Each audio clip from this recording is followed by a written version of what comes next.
प्यारे साथियों, शाम वो सरजमीन है जिसे रसूलुल्लाह सल्लल्लाहु अलैहि वसल्लम ने दुनिया की सबसे बरकतों वाली जमीन करार दिया।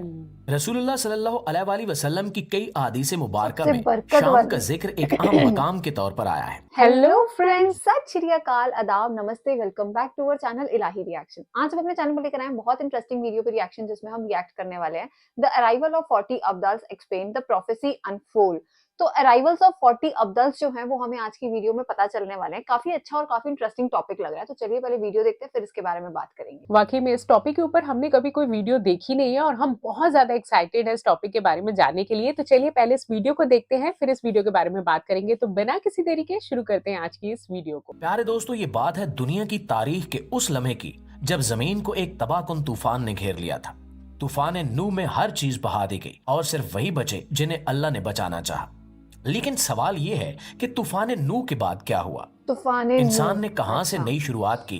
वो पहली सरजमीन कौन सी थी जिस पर इंसान ने कदम रखा और वहां कैसा तामीराती सफर शुरू हुआ?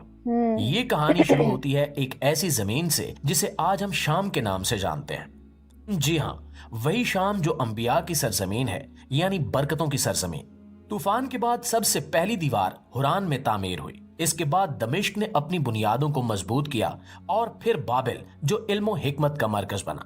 लेकिन ये सब कुछ एक आम तामीराती सिलसिला नहीं था। ये वही जमीन है जिसे रसूलुल्लाह सल्लल्लाहु अलैहि वसल्लम ने ईमान का आखिरी किला कहा था। वही जमीन जहां हजरत ईसा अलैहिस्सलाम क़यामत से पहले नाजिल होंगे।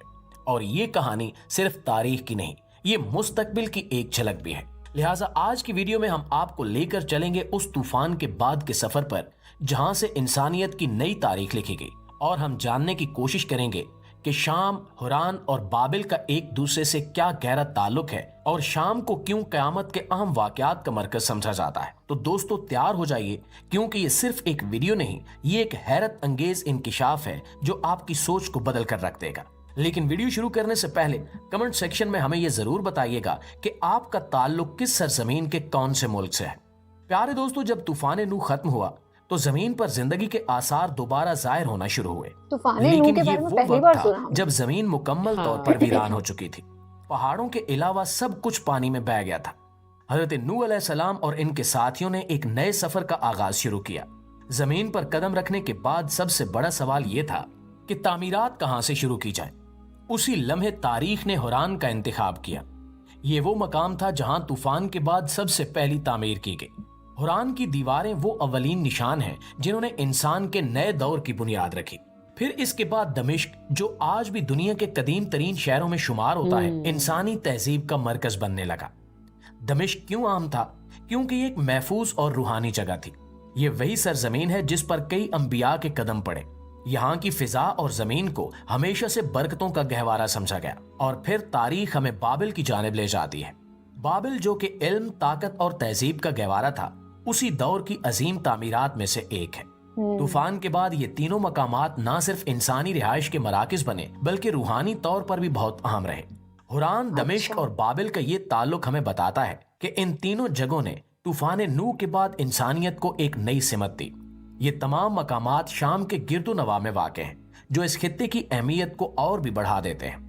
ये वही जगह हैं जहां से दुनिया की तहजीब और रूहानियत ने जन्म लिया। लेकिन शाम का किस्सा यहीं खत्म नहीं हो जाता।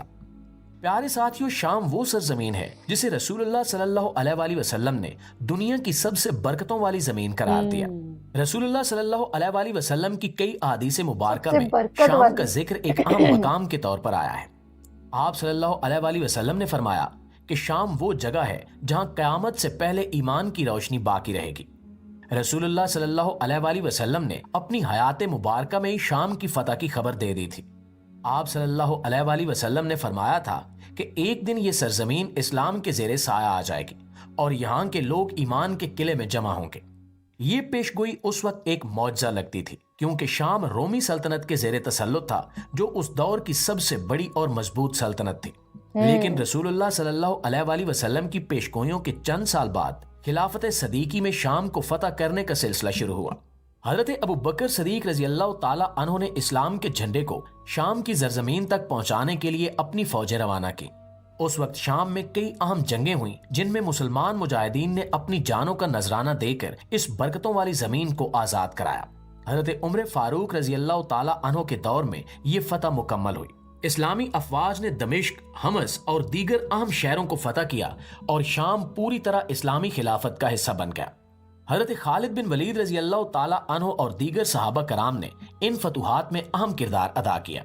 شام کے لوگوں نے اسلام کو دل سے قبول کیا اور یوں یہ خطہ اسلامی تہذیب و تمدن کا گہوارہ بن گیا۔ یہ سب کچھ رسول اللہ صلی اللہ علیہ وآلہ وسلم کی اس پیشگوئی کی سچائی کا واضح ثبوت تھا کہ شام ایک دن اسلام کے زیر سایہ ہوگا۔ اس وقت دنیا حیرت میں تھی کہ کس طرح ایک چھوٹے سے گروہ نے رومی سلطنت جیسی طاقتور سلطنت کو شکست دی اور شام کو برکتوں کا گہوارہ بنا سچ دیا۔ میں پیارے دوستو، شام کی سرزمین کو صرف ایک جغرافیائی خطہ سمجھنا اس کی اصل حقیقت سے بہت کم ہے۔ یہ وہ سرزمین ہے جسے قیامت سے پہلے ہونے والے اہم ترین واقعات کا مرکز قرار دیا گیا ہے۔ رسول اللہ صلی اللہ علیہ وآلہ وسلم کی احادیث میں شام کا ذکر قیامت کے دنوں کی کئی نشانیوں کے ساتھ آیا ہے جو اس کی روحانی اور تاریخی حیثیت کو مزید بڑھا دیتا ہے۔ رسول اللہ صلی اللہ علیہ وآلہ وسلم نے فرمایا کہ قیامت کے قریب حضرت عیسیٰ علیہ السلام دوبارہ زمین پر تشریف لائیں گے اور ان کا نزول دمشق کی جامع مسجد کے مشرقی مینار پر ہوگا۔ یہ وہ لمحہ ہوگا جب دنیا ایک غیر معمولی تبدیلی کے دہانے پر ہوگی۔ صبح کا وقت ہوگا اور فجر کی نماز کے لیے اقامت دی جا چکی ہوگی۔ حضرت عیسیٰ علیہ السلام سفید لباس میں 2 فرشتوں کے ساتھ آسمان سے اتریں گے۔ یہ منظر دنیا کے لیے ایک عظیم یاد دہانی ہوگا کہ اللہ کے وعدے سچے ہیں۔ حضرت عیسیٰ علیہ السلام دجال کا خاتمہ کریں گے اور عدل و انصاف کا نظام بحال کریں گے۔ بالکل۔ شام، خاص طور پر دمشق، اس غیر معمولی واقعے کا مرکز ہوگا جو قیامت کے قریب سب سے بڑی نشانیوں میں سے ایک ہے۔ رسول اللہ صلی اللہ علیہ وآلہ وسلم نے فرمایا، قیامت سے قریب زمانے میں فتنے ہر طرف پھیل جائیں گے اور دنیا میں ایمان کے باقی رہنے کی جگہ صرف شام ہوگی۔ شام کو ایمان کا قلعہ قرار دیا گیا ہے کیونکہ جب دنیا ظلم و فساد کی لپیٹ میں ہوگی تو یہی سرزمین مسلمانوں کے لیے پناہ گاہ بنے گی۔ یہ وہی زمین ہے جہاں حضرت نوح علیہ السلام کے بعد سے انبیاء نے اپنے قدم رکھے اور یہاں ایمان کی روشنی ہمیشہ قائم رہی۔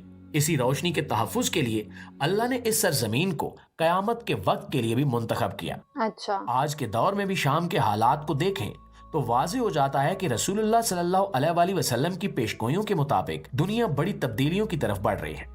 شام کی موجودہ صورتحال، فتنے اور جنگیں ان تمام تبدیلیوں کا حصہ ہیں جو قیامت سے پہلے رونما ہوں گی۔ یہ سرزمین ان تمام واقعات کا مرکز ہوگی جو دنیا کے اختتام کی طرف اشارہ کریں گے۔ شام کی سرزمین کو ہمیشہ سے اسلام میں ایک خاص مقام حاصل رہا ہے۔ یہ وہ خطہ ہے جس کے بارے میں رسول اللہ صلی اللہ علیہ وآلہ وسلم کی احادیث میں کئی برکتوں اور فضیلتوں کا ذکر کیا گیا ہے۔ پیارے دوستو، شام کی یہ اہمیت صرف جغرافیائی نہیں بلکہ روحانی اور الہامی پہلوؤں میں بھی نمایاں ہے۔ آپ صلی اللہ علیہ وآلہ وسلم نے فرمایا کہ شام کے لیے خوشخبری ہو کیونکہ اللہ کے فرشتے ہمیشہ اس پر اپنے پر پھیلائے رکھتے ہیں۔ یہ حدیث واضح کرتی ہے کہ شام کی سرزمین اللہ کی حفاظت اور رحمت کے سائے میں ہے۔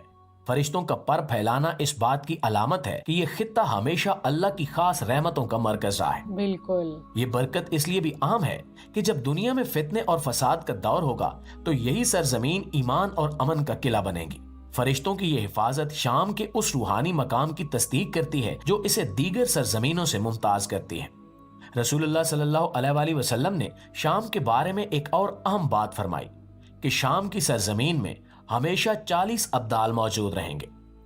ابدال وہ نیک لوگ ہیں جو اللہ کی زمین پر عدل و انصاف اور ایمان کو قائم رکھیں گے اور ان کا وجود اس بات کی گواہی ہے کہ شام کا روحانی نظام ہمیشہ برقرار رہے گا چاہے دنیا میں کتنے ہی فتنے کیوں نہ پھیل جائیں۔ ابدال کا درجہ اولیاء کرام میں بہت بلند ہوتا ہے اور ان کی موجودگی شام کی سرزمین کو ایک خاص روحانی مقام عطا کرتی ہے۔ یہ 40 ابدال دنیا میں اللہ کے دین کو سربلند رکھنے کے لیے ہر دور میں موجود رہتے ہیں۔ ناظرین گرامی، رسول اللہ صلی اللہ علیہ وآلہ وسلم نے قیامت سے پہلے ایک عظیم جنگ کا ذکر کیا جسے ہرمجدون یا جنگ عظیم کہا جاتا ہے۔ یہ جنگ بھی شام کی سرزمین پر لڑی جائے گی اور اس میں دنیا کی 2 بڑی طاقتیں آمنے سامنے ہوں گی۔ مسلمان اور غیر مسلم افواج کے درمیان یہ مارکا ایسا ہوگا جس کی شدت تاریخ میں پہلے کبھی نہیں دیکھی گئی ہوگی۔ اس جنگ کے دوران شام ایمان والوں کا قلعہ ہوگا اور یہی وہ مقام ہوگا جہاں حق اور باطل کے درمیان آخری فیصلہ کن مارکا ہوگا۔ رسول اللہ صلی اللہ علیہ وآلہ وسلم نے فرمایا کہ قیامت کے قریب مسلمانوں کا خیمہ شام کے سب سے بہترین علاقے الغوطہ کے قریب ہوگا۔ یہ جگہ دمشق کے آس پاس ہے اور اسے قیامت کے وقت ایمان کا مرکز قرار دیا گیا ہے۔ रसूलुल्लाह सल्लल्लाहु अलैहि वसल्लम ने फरमाया कि फितने और फसाद के दौर में शाम ही वो जगह होगी जहां अहले हक जमा होंगे और अपना दिफा करेंगे। अल-गूता का जिक्र अहादीस में खास तौर पर किया गया है क्योंकि यही वो मकाम होगा जहां मुसलमान दज्जाल के खिलाफ जंग के लिए जमा होंगे। हजरत ईसा अलैहिस्सलाम का नज़ूल भी इसी खित्ते में होगा और वो दज्जाल को शिकस्त देने के बाद अदलो इंसाफ का निजाम बहाल करेंगे। प्यारे दोस्तों, आज अगर हम शाम के हालात पर नजर डालें तो ये वाजे हो जाता है कि ये रसूलुल्लाह सल्लल्लाहु अलैहि वसल्लम की हकीकत का रूप धार रही है। शाम गुज़श्ता कई दहाइयों से जंगों, जुल्म और फितनों का शिकार है। इस सरजमीन पर ना सिर्फ मुसलमानों का खून बहाया जा रहा है बल्कि इनकी रूहानी हैसियत को भी कमजोर करने की कोशिश की जा रही है। ताहम अहादीस में ये तसल्ली दी गई है कि शाम के हालात जैसे भी हों, ये जमीन हमेशा ईमान का मरकज रहेगी।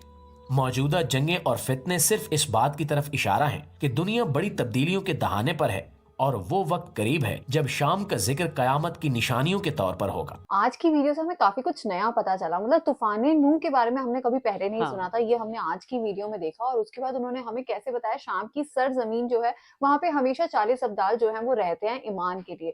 और जो शाम की सरजमीन है वहां पे जो वो कितनी रहमतों वाली है, कितनी बरकतों वाली है, ये सब चीजें हमें मतलब इस वीडियो से देखने को मिली। तो मुझे तो बहुत इन्फॉर्मेटिव और बहुत इंटरेस्टिंग लगी आज की। वाकई में आज की वीडियो से हमने बहुत कुछ नया जाना। इससे पहले हमने कभी इन 40 अब्दालों के बारे में नहीं सुना था कि वो कैसे ईमान के लिए लड़ेंगे। और आखिरी वक्त जब आएगा, जब जो है जन्नत की और दज्जाल के लिए लड़ाई होगी, तो आई थिंक शाम की जो सरजमी है वो बहुत बड़ी निशानी बनने वाली है इस पूरी जंग की। तो आई थिंक ये हमारे लिए बहुत इंफॉर्मेटिव वीडियो थी, क्योंकि इससे पहले आई थिंक हमने बहुत बार ये सुना है कि जब कयामत का दिन आएगा तो कैसा खौफनाक मंजर होगा। तो आई थिंक शाम की जो सरजमी है वो बहुत बड़ी निशानी बनेगी कयामत के दिन की। तो आई थिंक अगर इस टॉपिक के ऊपर रिलेटेड हमें और वीडियोस मिलेंगी तो हम डेफिनेटली आपके लिए लेकर आएंगे, क्योंकि हमें तो आज की वीडियो बहुत अच्छी लगी और उम्मीद करते हैं कि आपको भी आज की वीडियो पसंद आई होगी। तो अगर इस वीडियो को आपको कुछ इंफॉर्मेटिव लगा हो तो इस वीडियो को लाइक करना और शेयर करना ना भूलें। और हम मिलेंगे एक नई वीडियो में, तब तक के लिए ओके, बाय।